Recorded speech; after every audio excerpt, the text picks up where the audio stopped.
también tienen un componente de incertidumbre y pues bueno. Eh, pues nada más. Entonces vamos a continuar con esto. Entonces, lo último que habíamos visto la clase pasada, habíamos visto un instrumento muy importante. Les había platicado lo que era un straddle y recordamos que un straddle en posición larga es la compra simultánea de call y de put con el mismo strike. Y el straddle corto era la venta simultánea de call y de put con el mismo strike. Observábamos cuál era el payoff que producía esta posición, observábamos que esta era una posición de vega pura. Realmente aquí si se compraba un straddle, la apuesta era a que el subyacente se moviera, no importaba hacia dónde, lo importante es que se moviera para poder estar dentro del dinero, para poder tener un valor intrínseco positivo. Y si nosotros vendíamos el extra poco, ¿no? Porque si se mueve, sabemos que sí o sí vamos a tener que pagar, ya sea por la parte del call o por la parte del put. Cuando nosotros vendemos el straddle, lo que queremos es cobrar una prima grande por la venta del call y del put simultáneamente y apostar a que los movimientos que tiene el subyacente no son lo suficientemente amplios como para poder consumir la prima cobrada. Habíamos hablado mucho, ¿no?, de la relación que había entre las medidas de riesgo.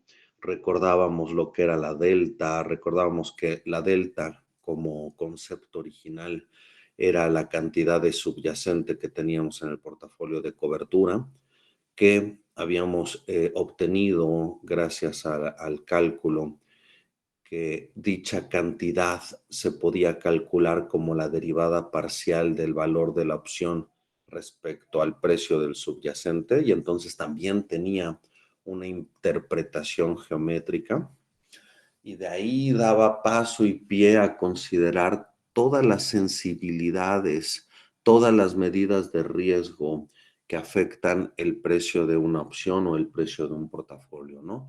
Que todas estas medidas lo que hacen es representar el cambio en valor de nuestro instrumento ante cambios en las diferentes variables que afectan su precio.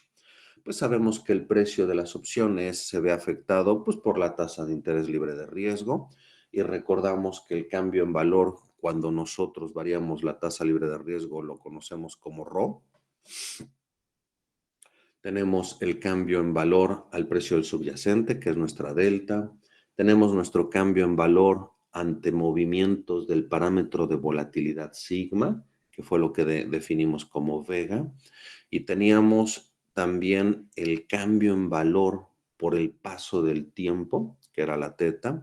Y también teníamos, ¿no? Teníamos algunas medidas a segundo orden, una sumamente importante, que era la gamma, que era el cambio en valor ante cambios en segundo orden del precio del subyacente, es decir, la segunda derivada parcial respecto de ese dos veces. Y recordando la ecuación diferencial parcial de Black-Scholes, notábamos que si nosotros seguíamos religiosamente nuestra cobertura dinámica, si nosotros íbamos siguiendo fielmente y en cada momento el tener la cantidad de subyacente en el portafolio de cobertura adecuado, entonces pues sabemos que ese portafolio de cobertura lo que hacía es darle un seguimiento perfecto al derivado. Lo va replicando en cada momento para cada circunstancia posible. Y entonces, pues nosotros estábamos a primer orden inmunizando el portafolio o la opción. Para cada momento que nosotros seguíamos la receta del portafolio de cobertura, como este igualaba, replicaba el valor del derivado, pues entonces nosotros en nuestra ecuación diferencial parcial de Black-Scholes hacíamos que la cantidad de subyacente por su precio, matar el valor del derivado, y entonces para que siguiera en equilibrio la ecuación, descubríamos que necesariamente había una relación entre la teta y la gamma, ¿no? Y era que tenían signos opuestos. Hablamos de esto bastante extendido y ahora es momento de ver, bueno, ¿cómo le hago yo para adquirir o para gestionar dichas posiciones a segundo orden y a primer orden con instrumentos de mercado, ¿no? Porque bueno, yo ya sé conceptualmente qué es la gama, pero bueno, también vimos en clase anterior cómo, qué quería decir tener gama positiva, qué quería decir tener gama negativa, cómo esto significaba el estar del lado correcto o del lado incorrecto del mercado. Oye, ¿quieres estar del lado correcto del mercado y tener gama positiva y meterte un montón de lana? Sí, eso quiere decir que entonces vas a tener una teta negativa y entonces nada más por irte a dormir, tu portafolio va a valer menos. Luego, eso que vale menos por el paso de la noche, lo recuperas por la gama positiva y haciendo un trading activo. Oye, no, yo prefiero amanecer con más lana que ayer, prefiero tener teta positiva. Ah, perfecto, quieres nada más por irte a dormir tener más lana al día siguiente. Bueno, pues eso tiene como consecuencia el que tengas gama negativa. Y eso quiere decir que se mueve el mercado y siempre los movimientos te van en contra. Siempre cuando tengas que comprar, tienes que comprar más caro y cuando tengas que vender, tienes que vender más barato, ¿no? Ya habíamos hablado de esta relación, habíamos hablado del estrado, y ahora lo que yo les tengo que contar es que cuando nosotros estamos en el mercado interbancario, cuando nosotros estamos en el mercado profesional, ¿y a qué me refiero con mercado profesional? Me refiero a que existe un mercado donde participan entidades financieras, entidades profesionales. No es que sea un cliente, no es que sea un corporativo, no es que sea alguien de a pie. Son instituciones financieras calificadas que cumplen con cierta regulación, con ciertas especificaciones ante las autoridades financieras y regulatorias. Y entre ellos se da un mercado donde el mercado, como cualquier otro, la gente tiene interés de comprar y vender cosas y la gente pone precios para sus compras y precios para sus ventas. Típicamente estos precios están diferenciados. Típicamente nosotros estamos dispuestos a comprar más barato de lo que estamos dispuestos a vender el mismo instrumento. Y entonces, como en los mercados que ya había yo descrito, existe un bid y offer. Existe una posición de compra y una posición de venta. Estas son diferentes y generan un spread bid-offer, así como lo habíamos descrito en el mercado del tipo de cambio spot. Cuando yo estoy en este mercado interbancario, en este mercado profesional, el instrumento más importante que existe cuando este mercado es un mercado de volatilidad, es un mercado de opciones, es el straddle. El straddle es el instrumento insignia. ¿Por qué es el instrumento insignia? Porque pues, nosotros, cuando estamos en un mercado de volatilidad, lo que nos interesa primordialmente es la vega. Son cambios en valor a cambios en el parámetro sigma. Y yo sé que cuando estamos lidiando con un straddle, estas posiciones tienen una vega relevante. La vega va a ser positiva si estoy largo en el straddle, estoy comprando vega, y la vega es negativa si estoy corto en el straddle. Si yo vendo un straddle, estoy vendiendo vega. Y lo único que me falta mencionar relevante respecto a este mercado interbancario es que, oye, tú dices, bueno, pues yo ya sé que un straddle son posiciones simultáneas del mismo lado en cap y flor a un mismo strike. El strike común del cap y del flor es el mismo. Y ustedes decir, ¿y quién es ese strike en particular? Ah, bueno, ese strike en particular, cuando hablamos del mercado interbancario, es típicamente el at the money forward. ¿Qué quiere decir esto? Quiere decir que, imagínense que yo estoy queriendo operar en el mercado interbancario un straddle con vencimiento un mes. ¿Sale? Entonces yo ya sé que el vencimiento de las opciones es dentro de un mes, ¿no? Perfecto. Y sé que si quiero, por ejemplo, estar largo en el straddle, compro el dólar call, simultáneamente compro el dólar put, y entonces yo voy a poner un bid por querer comprar tanto el dólar call como el dólar put. Y en el mercado, como es un straddle, sabemos que tienen el mismo strike. Pues si estamos en mercado interbancario, este strike se sobreentiende que es el siguiente valor. Yo me voy a fijar en, ¿se acuerdan lo que es el precio forward? El precio forward es aquel valor de K que hace que el forward valga cero en este momento. Entonces me voy a fijar en el forward a un mes. Oye, ¿cuál sería el strike, el K particular que hace que un forward que vence en un mes valga hoy cero? Pues yo ya sé cómo calcular ese forward. ¿Se acuerdan? El forward no es otra cosa que el spot por E a la diferencia de tasas. Perfecto. Entonces, pues yo ya puedo calcular ese forward, me fijo en el forward a un mes y entonces decir que las opciones tienen strike at the money forward quiere decir que el strike común del call y del put es este valor que calculé del forward al vencimiento deseado. ¿Hay alguna duda con este concepto?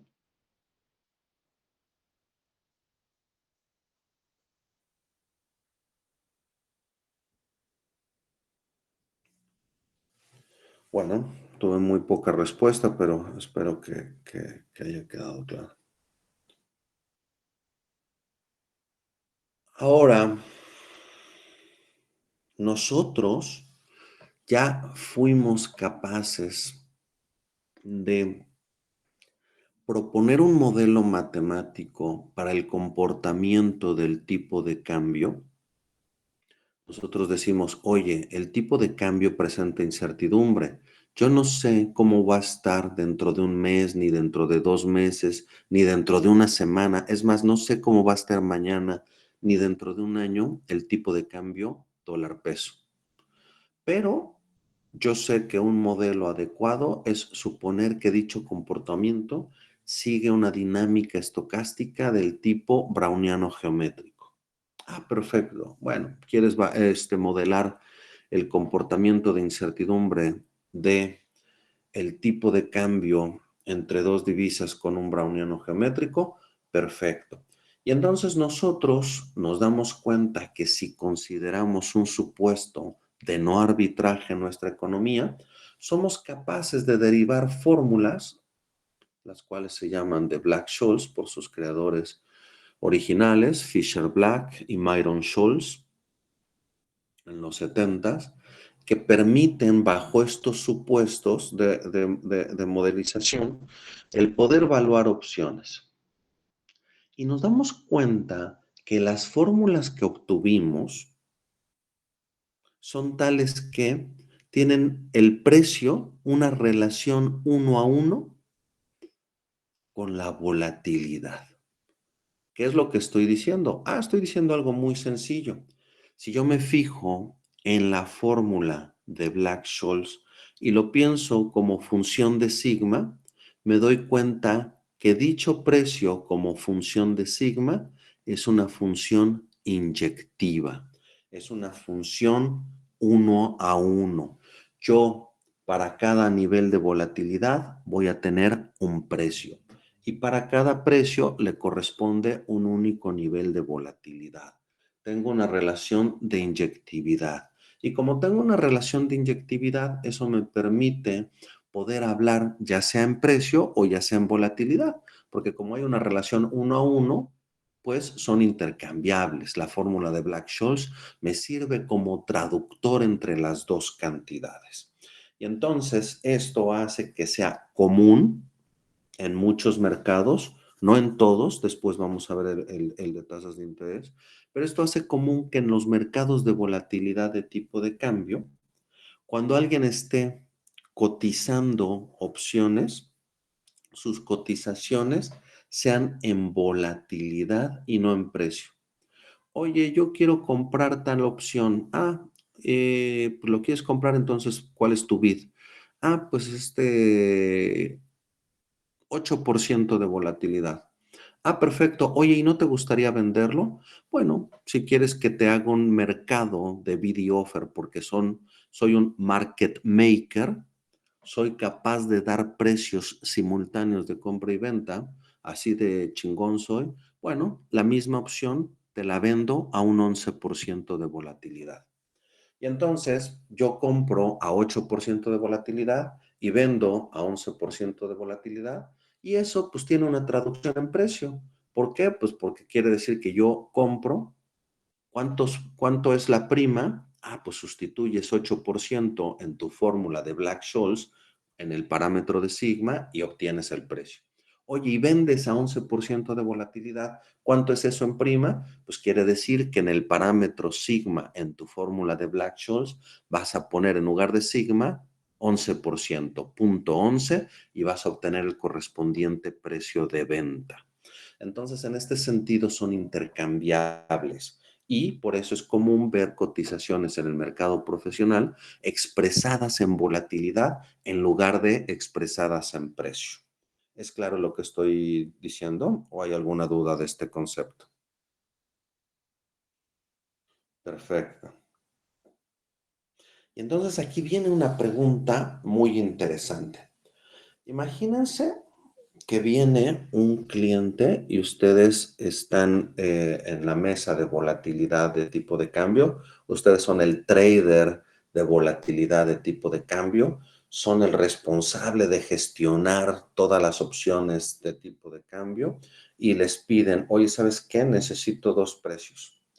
Necesito, fíjate, yo soy un cliente que sabe que necesita dólares dentro de un mes porque tiene que liquidar una maquinaria que voy a comprar. Y entonces, como pues, yo no quiero que se me vaya el tipo de cambio al cielo, entonces, bueno, quiero comprarte un dólar call, donde yo tengo el derecho de comprar dólares dentro de un mes y quiero que me lo cotices a un tipo de cambio de, vamos a decir, 17.90, porque como podrán haber visto estos dos últimos días, el peso se apreció impresionantemente. Estamos llegando a niveles de 17.40 pesos por dólar. Entonces este cliente dice, bueno, a lo mejor se apreció tanto pues, que si se vuelve a depreciar de aquí a un mes, mejor me compró una opción que me permita comprar dólares al 17.90.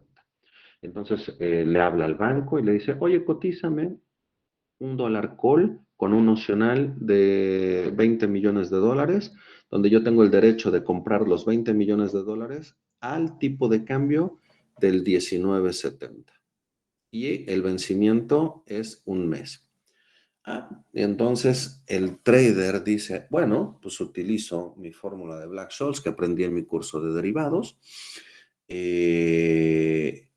Pero pues, ¿cómo le hago? Sí, me acuerdo de la fórmula, pero para poder aplicar la fórmula yo necesito un sigma. ¿Todos de acuerdo? Y bueno, luego dices, a lo mejor sé cuál es el sigma correcto y el cliente dice, uy, no, está súper caro. Madres, necesito una cobertura más barata y entonces para abaratarlo, pues subo más el strike. Bueno, está bien. Como está muy caro, no me des el dólar call con strike 17.90, dámelo con strike 18.10. Es obvio que el dólar call con strike 18.10 es más barato que con 17.90 porque te permite comprar dólares a un nivel más caro, al 18.10.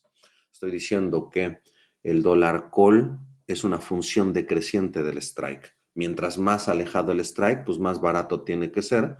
¿Por qué? Pues porque tienes un margen para poder ejercerlo, para poder cobrarlo, mucho menor. Y entonces el cliente va y le dice, oye, no, ¿sabes qué? También dame precio para el dólar call que vence en un mes, pero ahora quiero con un strike K del 19.10, del 18.10, perdón. Entonces, dame precio para strike 17.90 y para strike 18.10. Y entonces, alguien que tuvo ahí un curso muy teórico de derivados dice, bueno, pues yo cuando estudié el modelo de Black-Scholes, uno de los supuestos del modelo es de que la sigma es constante, ¿cierto o no? Y entonces el modelo te dice que tú deberías de utilizar el mismo nivel de sigma para diferentes strikes, ¿cierto o no? Y es la pregunta que tengo hasta abajo en pantalla. Si tenemos un mismo vencimiento y dos opciones con diferentes strikes, ¿se usa el mismo nivel de sigma? ¿Y qué creen que pasa? Pues lo que pasa es que no. La respuesta es no.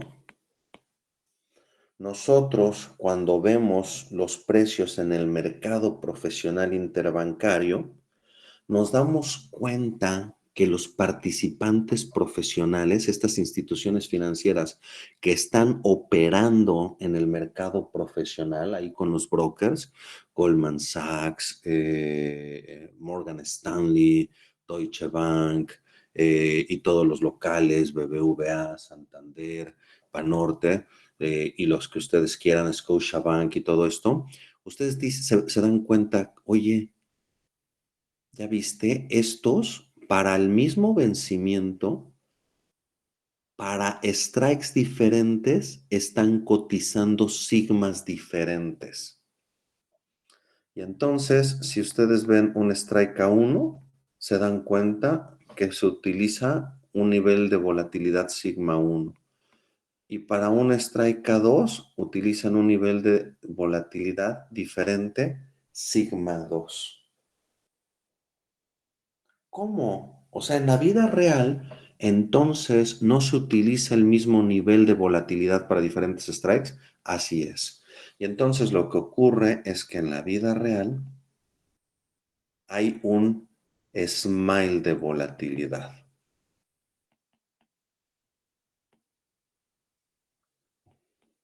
También se utiliza mucho la palabra skew. Y entonces ustedes tienen diferentes niveles de strikes para un mismo vencimiento y cuál es la volatilidad y se dan cuenta, oye, si yo tengo este strike, implica este nivel de volatilidad. Imagínate que este strike en nuestro ejemplo era 17.90.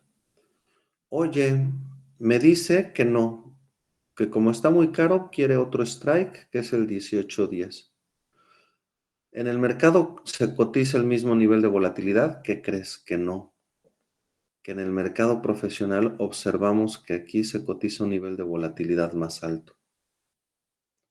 Y entonces cuando nosotros observamos esto, nos damos cuenta que tenemos algo así. Por eso es que se llama smile, porque típicamente tiene la forma de una sonrisa. Y este es el concepto de skew, que no es el mismo concepto, obviamente, que cuando nosotros estamos hablando de distribuciones de probabilidad. Aquí skew se entiende como diferentes niveles de volatilidad para diferentes strikes y para diferentes vencimientos. Y entonces, esto es lo que ocurre. Oye, ¿por qué ocurre? Fíjense que esto ocurrió porque en los 90s, imagínense, vamos a pensar por un momento en una opción sobre equity. Entonces, déjenme hacer una pequeña pausa aquí ilustrativa. Piensen que tenemos un mercado de equity, de acciones.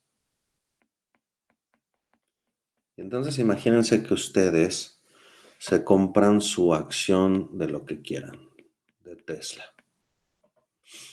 Si ustedes compran acciones de Tesla, pues obviamente lo que les interesa es que esas acciones preserven su valor. Les preocupa que la acción de Tesla baje en el mercado accionario de Estados Unidos. Oye, es que salieron malos datos de Tesla o la producción que se esperaba de vehículos no fue la que se venía dando, o tuvieron problemas en la planta, no salieron, o hubo menos demanda en el mercado europeo por vehículos eléctricos, o China está subsidiando mucho su industria de autos eléctricos y entonces hay un problema ahí de competencia porque el gobierno ayuda mucho a sus compañías y entonces los autos eléctricos chinos están muy baratos y entonces lo que esperaba Tesla vender pues ya no fue lo mismo y entonces el precio de la acción puede caer. A consecuencia de que todo el mundo dice, uy, no, Tesla no está tan bien como yo creía, empiezan a vender sus acciones, se da un montón de oferta, poca demanda de las opciones, y entonces el precio empieza a caer. Entonces, como a ustedes les preocupa eso, dicen, yo quiero una cobertura a cuando el precio del subyacente baja. Yo no quiero que mi acción pierda valor. Y entonces, ¿qué se compran? Se compran un put. ¿Están de acuerdo? ¿Por qué? Pues porque un put, ¿cómo funciona un put comprado, un put largo? Pues cuando se van hacia la izquierda del strike, cuando empieza a caer el precio del subyacente, les paga. ¿Se acuerdan que el payoff es K menos ST sub más? Entonces, el put es la cobertura tradicional en un mercado accionario, en un mercado de equity. ¿Todo el mundo va conmigo hasta aquí? ¿Todo el mundo está de acuerdo? ¿Está quedando claro? Y entonces, ¿qué es lo que ocurre en los noventas? En los noventas, pues todo mundo muy chingón, inclusive se da un fondo de cobertura trillonario donde a gente con mucho dinero le decían, dame tu lana y yo voy a tratar de arbitrar al mercado utilizando la fórmula de Black-Scholes y bla, bla, bla. E inclusive en estos participaron Myron Scholes, y otros muy famosos. Y de repente, pues bueno, obviamente el modelo te puede decir lo que tú quieras, que las distribuciones son del tipo normal, lo cual quiere decir que tienes colas no tan pesadas, pero luego resulta que en la vida real los eventos extremos se dan. Y de repente Rusia se declara en impago, hay un fenómeno en los mercados de equity en el mundo, y entonces empiezan a caer las bolsas y ahí te encargo, mierda, se empiezan a activar un montón de puts y empiezan a haber un montón de pérdidas y entonces pues todos los traders se dan cuenta que era una pendejada utilizar la misma sigma para todos los strikes. Porque ¿qué es lo que ocurre con un put? A ver si están de acuerdo conmigo. Pues si yo me compro un put con strike K1, pues tiene un precio. Pero si me lo compro con K2, están de acuerdo que es más barato. Porque el K1 tiene este perfil de pago y el K2 tiene este perfil de pago. Obviamente, pues el que tiene el Strike K2, pues es mucho más barato. Y entonces, tiene lógica. Oye, ¿sabes qué? Yo me quiero comprar mi put para mi acción de Tesla. Imagínense por inventar un número, ¿eh? No tengo ni idea de cuánto valga la acción de Tesla, lo siento. Pero imagínense que la acción de Tesla estuviera en $100. Entonces dicen, bueno, yo no me voy a permitir perder más allá de que la acción baje a 80. Y entonces mi strike a uno es 80. Cuando ahorita en el mercado spot la acción está en 100. Perfecto. Entonces esto me da el derecho de poder vender mis acciones a 80. Y entonces si caen de 80, yo ya ejerzo mi derecho de poder venderlas a 80 y acoto mi pérdida, le pongo un piso de 80. Perfecto. Pues ese put te vale tanto. Oye, no, que mejor quiero el put que tenga strike 60. Pues obviamente este te da el derecho de vender las acciones de Tesla a $60 cada una, es más barato. Y si cada vez que tú le pones un strike más chiquito, pues cada vez la opción es más barata por no arbitraje. Y entonces para strikes muy alejados de donde está ahorita el mercado, esto se convierte en billetes de lotería, donde la probabilidad de ocurrencia es poca, pero pagas una prima muy pequeña. Pero entonces de repente lo que ocurre en el mundo es que todo se va a la mierda. Y ustedes saben que el concepto de irse a la mierda solo es un concepto de cuándo y no de si va a pasar o no. De que va a pasar, va a pasar. Lo hemos visto, ustedes seguramente vivieron la crisis del 2008 y esto es de irse a la mierda de vez en cuando. El problema es que no todo mundo puede predecir con mucha precisión cuándo van a ocurrir las cosas, ¿no? Entonces ocurre esto en los 90 y pues todos los traders de opciones de put dicen, pues no mames, ¿cómo vamos a utilizar la misma sigma para diferentes strikes? Mientras más alejado esté el strike, más riesgo hay y entonces un mayor sigma vamos a utilizar. Y eso es lo que se ve en mi gráfica de la derecha arriba. Fíjense, mientras más alejados estemos hacia la derecha o hacia la izquierda, tenemos niveles de volatilidad cada vez más altos. ¿Ya vieron? Eso es lo que ocurre en la vida real. Entonces, en la vida real hay superficies de volatilidad. Hay diferentes niveles de volatilidad para diferentes strikes y para diferentes vencimientos, ¿verdad? No es lo mismo comprarte un dólar call, como en mi ejemplo, a un mes, que decirle, oye, ¿sabes qué? Te quiero comprar el dólar call con vencimiento en un año.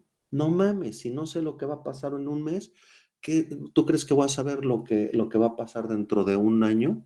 Y entonces, típicamente las volatilidades que cotizan a vencimientos más lejanos son más altas que las volatilidades que cotizan a vencimientos más cercanos. Entonces, la sigma no nada más en la vida real no es constante, varía dependiendo el strike y dependiendo el vencimiento. Y entonces, oye, pues si varía con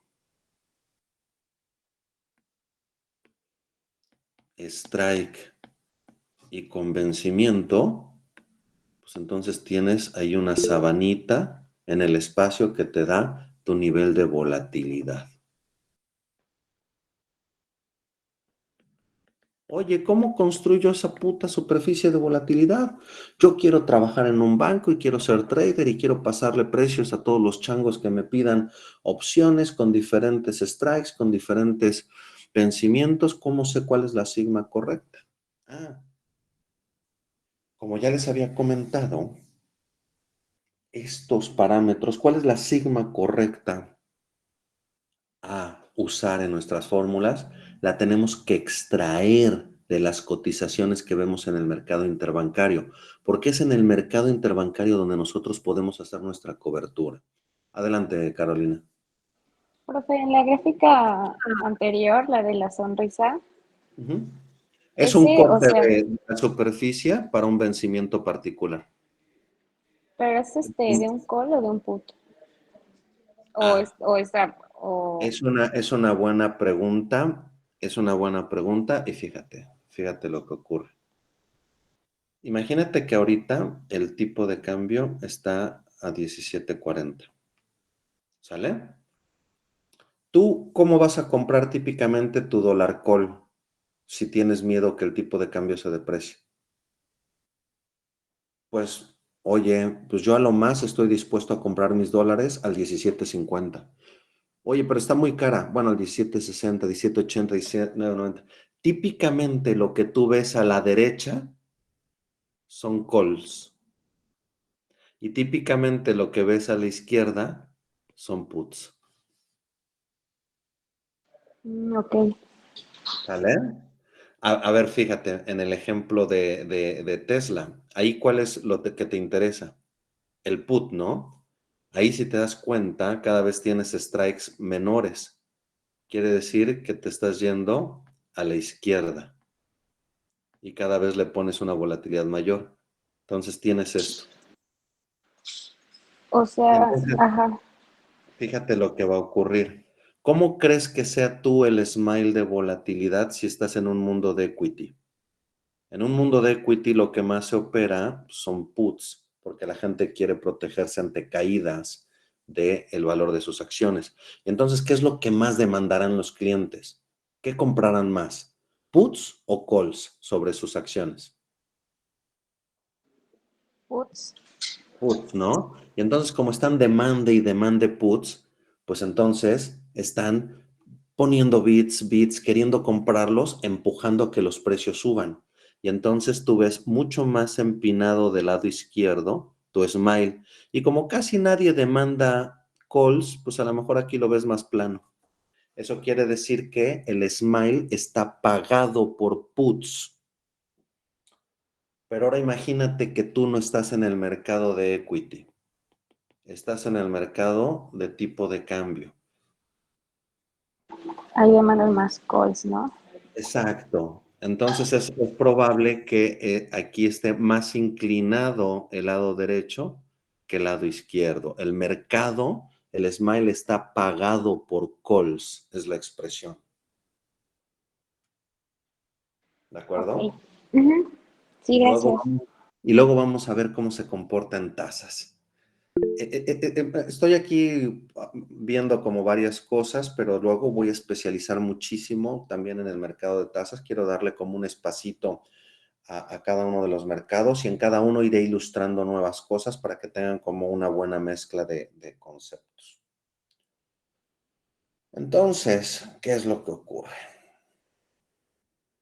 Lo que ocurre es lo siguiente, que cuando tú tienes un portafolio de opciones, hay una griega muy importante que les gusta considerar a los traders, que es la Havana. Y la Havana es el cambio a segundo orden cruzado de volatilidad y de subyacente. Entonces aquí te dice cómo cambia en valor tu opción cuando se mueven el tipo de cambio y la volatilidad que observas en el mercado. Oye, si yo quiero generar una posición de Vana, ¿cómo le hago? Entonces, ¿qué se tiene que operar? ¿Qué se tiene que operar para tener una posición de Vana? Y entonces lo que existe en el mercado profesional, en el mercado interbancario, es un instrumento también importante que se llama, en el mundo de FX, típicamente la gente lo conoce como el risk reversal. También se le llama collar, pero collar es más usado en el mundo de tasas, la nomenclatura, pero son lo mismo. Y para los cuates, este es el risky. ¿Qué es un risk reversal? Fíjense, un risk reversal, y vamos a ver las posiciones largas. Ya saben que la corta pues es el contrario. Un risk reversal es largo en un dólar call 25 delta. Ahorita digo qué quiere decir eso, porque es madres. Y es corto en un dólar put 25 delta.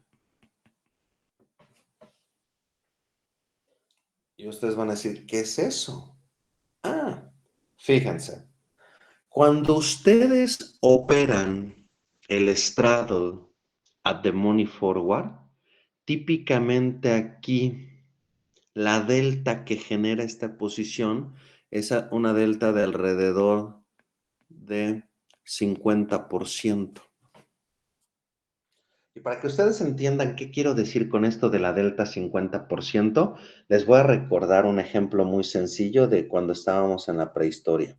¿Se acuerdan cuando nosotros estábamos con el ejemplo, el primer ejemplo que vimos en un árbol, que el precio empezaba en 100 y subía a 120, bajaba a 80, etcétera, etcétera? Y teníamos una opción del tipo call con strike 100. ¿Y se acuerdan que la primera alfa que nos daba era un medio?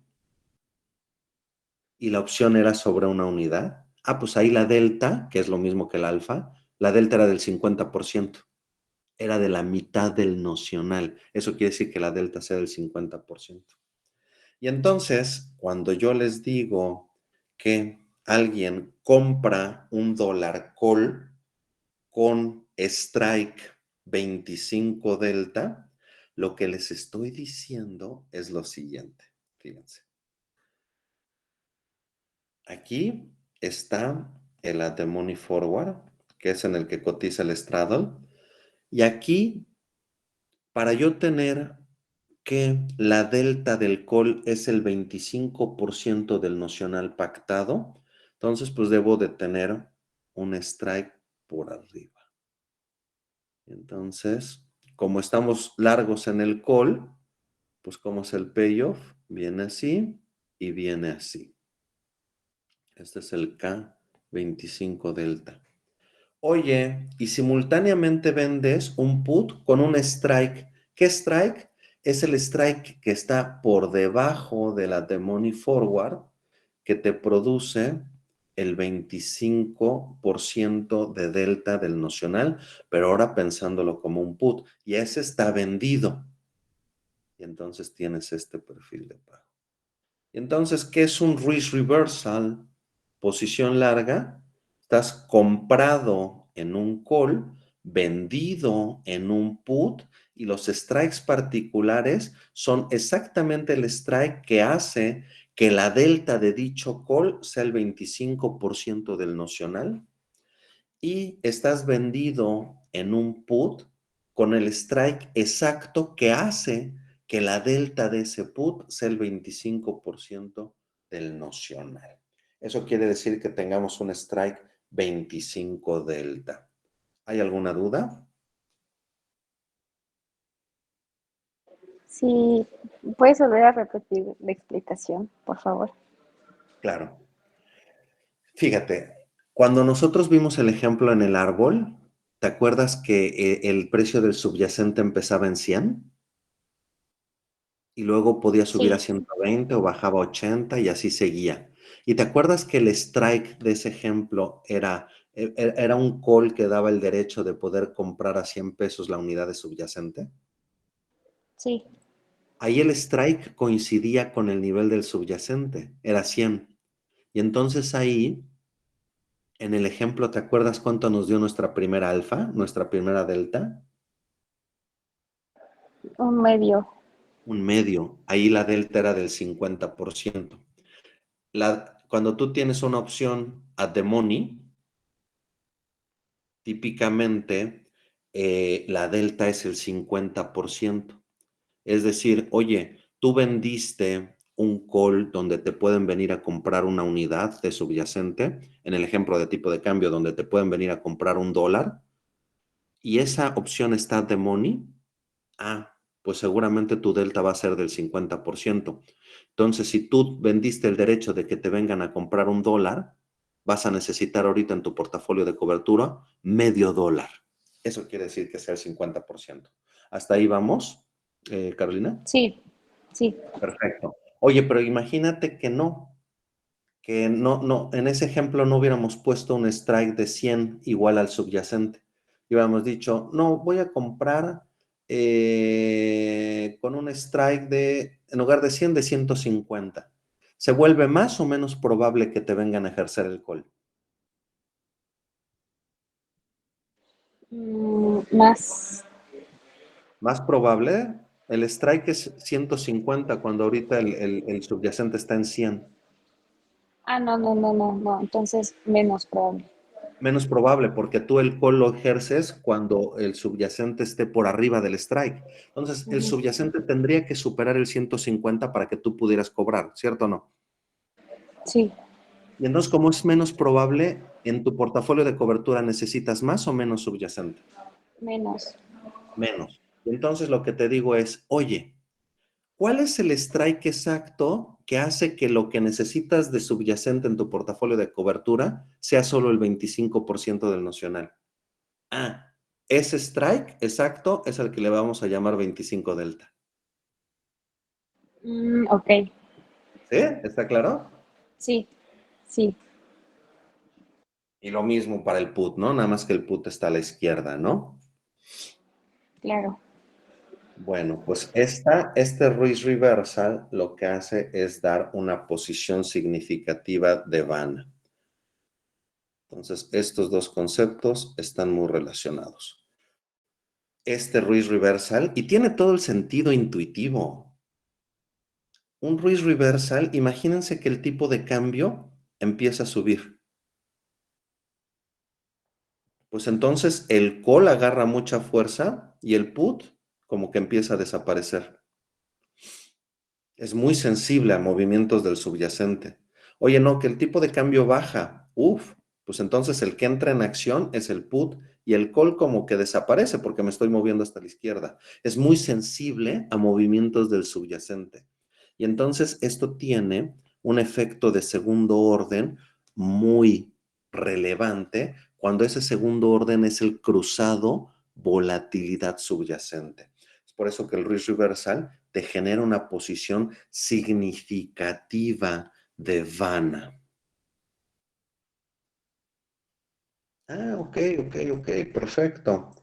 Oye, pues ahora hay otra griega muy importante que se llama Volga. Volga, ¿qué es la Volga? Oye, pues ahora me voy a fijar en el efecto a segundo orden, pero de cambios en el nivel de volatilidad. Así como la gamma, ¿se acuerdan que era el efecto a segundo orden en el precio del subyacente? La Volga es el efecto a segundo orden para el parámetro de volatilidad. Y entonces, ¿qué es lo que yo tengo que operar en mercado para tener una posición en opciones que tenga mucha Volga? Y eso en el mercado de FX es común el siguiente instrumento, que es el Butterfly. Para los cuates, el fly. Y fíjense cómo se construye. Es comprado en un dólar call con un strike 25 delta, vendido en un dólar call con strike at the money forward, vendido en un dólar put con strike at the money forward. Si se dan cuenta aquí, estas posiciones este es el butterfly largo, siempre estoy ilustrando largo. Aquí si se dan cuenta, para construir el butterfly largo, hay un straddle corto. Nada más que estoy poniéndolo explícitamente todas las patas. Y hay una compra en un dólar put con strike 25 delta. Y entonces, esto lo que hace es, fíjense, pareciera que, oye, pero estás largo en el dólar call 25 delta y ahora estás largo en el dólar put 25 delta, pues en las alas, en los 25 deltas, estás largo. Sí, y luego estás corto en un straddle por acá. Y entonces de forma neta, ¿qué te queda? Entonces aquí esto lo que hace es tener un efecto de segundo orden muy pronunciado solo a la volatilidad, pero no al precio del subyacente. ¿Por qué? Porque las alas matan el efecto de subyacente respecto al straddle y de forma neta solo te queda el segundo orden de la volatilidad. Y entonces en el mercado de volatilidad del dólar peso y en general de dos divisas, operan tres instrumentos muy importantes. El straddle, que es el at the money, el risk reversal y el fly.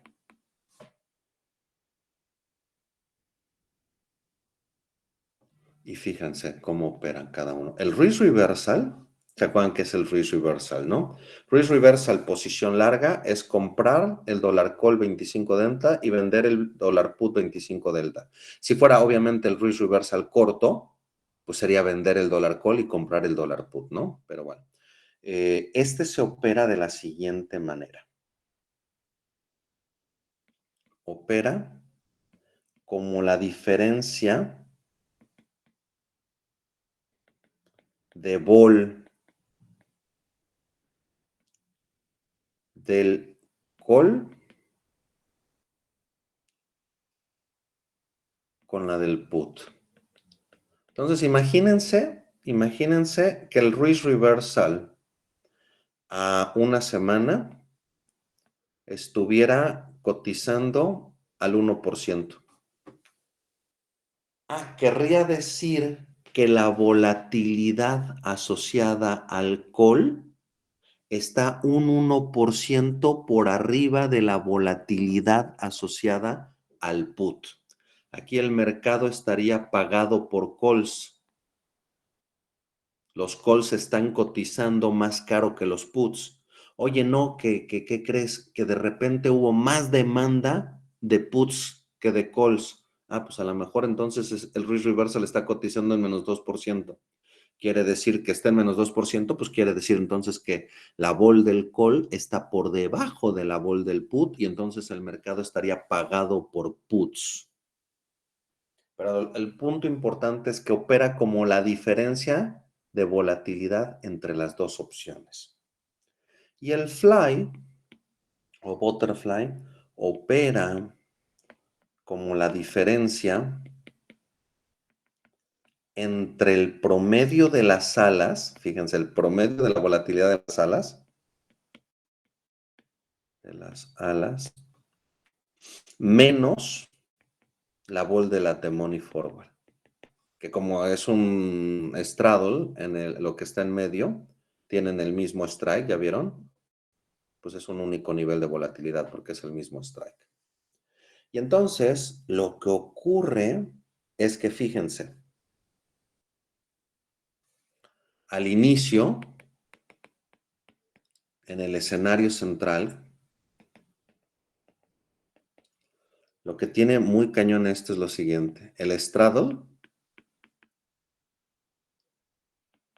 tiene Vana 0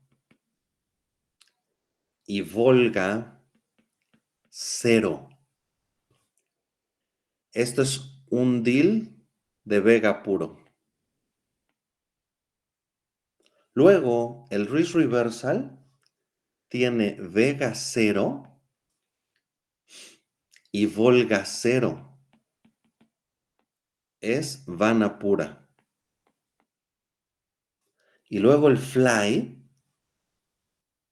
tiene Vega 0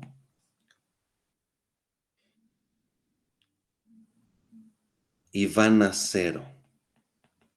Es Volga pura. Las sensibilidades son excluyentes, por llamarlo de alguna manera, en el momento cero. Luego, obviamente, el mercado se mueve y si el tipo de cambio se mueve, pues ese strike que solía ser 25 delta, pues ya no va a ser el 25 delta y el que era la de money, pues ya no va a ser la de money. Y entonces, pues aquí se van a mover. Pero en el momento de inicio, cuando tú estás cotizando el straddle de mercado, que es el money forward, el risk reversal que tiene los 25 deltas y el fly, cumplen con esta característica. Y entonces, si tú combinas estos tres instrumentos, tienes la capacidad de generarte tu superficie de volatilidad. Porque uno te habla, este que es Vega puro, te habla de la altura de la superficie. Altura de la superficie. Es pura Vega, solo me dice qué tan alta está la superficie. Luego el risk reversal me dice qué tan ladeado está esto. Y luego el fly me habla de la convexidad en las colas. Y con esto yo puedo generar toda una superficie de volatilidad. De hecho, hay un modelito bastante bonito que se llama el Vana Volga. Voy a ver si alguna ayudantes les puede dar una clase de Vana Volga de cómo construir la superficie de volatilidad utilizando estos 3 instrumentos. ¿Les interesa?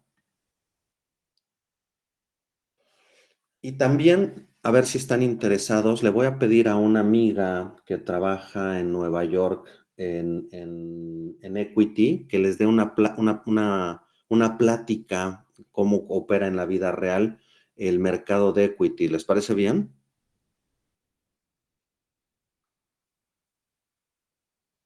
Perfecto. Ok, nada más regálenme un último minuto. Ayari, rápido, dime. Ay, no, perdón, profe, se me fue. Ah, no te preocupes. Nada más un minuto les robo, por favor, antes de que se desconecten, para 2 temas importantes. Hay examen el sábado, eso ya lo saben, ese no es el importante. El importante es que yo nada más tengo esta semana para decidir y me urge saber si hay algún enfermo mental en este grupo que quiera derivados 2. Porque solo tengo esta semana para pedirlo. Adelante, Carolina. No, que soy una enferma mental que quiere derivar los dos. Ah, ¿y Paulina es enferma mental también? Sí, también. Nada más, ojo, yo sé que es poca la gente, pero yo necesito saberlo porque obviamente en un curso de derivados 2 teniendo 4 optativas, hay mucho menos gente, es comprensible, pero yo necesito saber si la pido o no, porque si no se va a abrir el grupo, ¿para qué la pido? ¿Me explico? Es un formato muy diferente a este, son temas más avanzados, de mucha actualidad, no notas, poca bibliografía, implementaciones, pero sumamente interesante y sumamente complementario a este para los que les interese. Y ya para mí es más como un seminario. No somos ya como niños chiquitos, venimos todos porque nos interesa, venimos todos a aprender.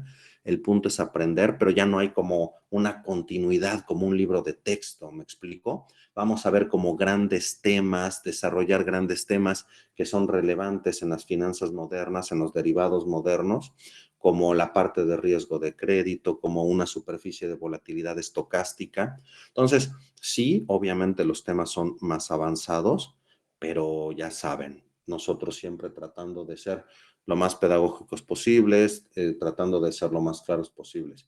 Pero entonces, debo de entender que sí les interesa que la pida, ¿no?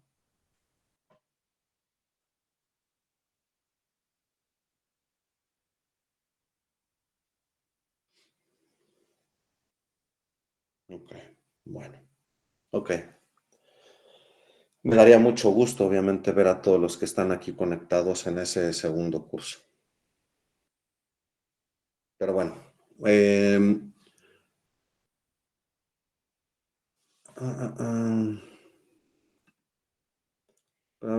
estamos pensando en la aplazar el examen. No, está muy complicado, la verdad, aplazar el examen por tiempos, porque se viene el puente del 20 de noviembre y no va a haber forma de que ese sábado quieran. Y entonces el semestre se va al carajo. De verdad, aunque no lo crean, yo sé que dices, oye, no exageres, estamos a 7 de noviembre, queda más de un mes. Créanme, se los juro, por Dios que me mira, que si no lo hacemos el 11, el siguiente es puente y entonces ya nos fuimos al veintitantos.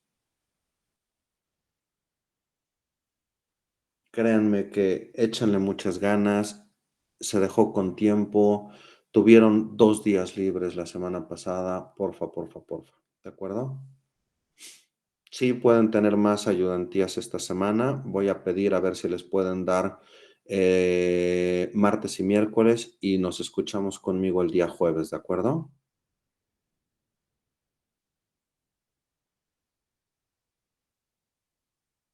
Pero bueno, ya nos pasamos por 4 minutos. Escríbanme sus dudas y preocupaciones por correo, ¿de acuerdo? Cuídense. Conmigo nos escuchamos entonces el jueves y les pido clase para mañana y pasado.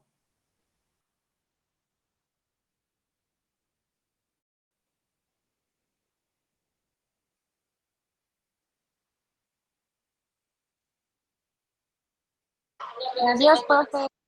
Hasta luego.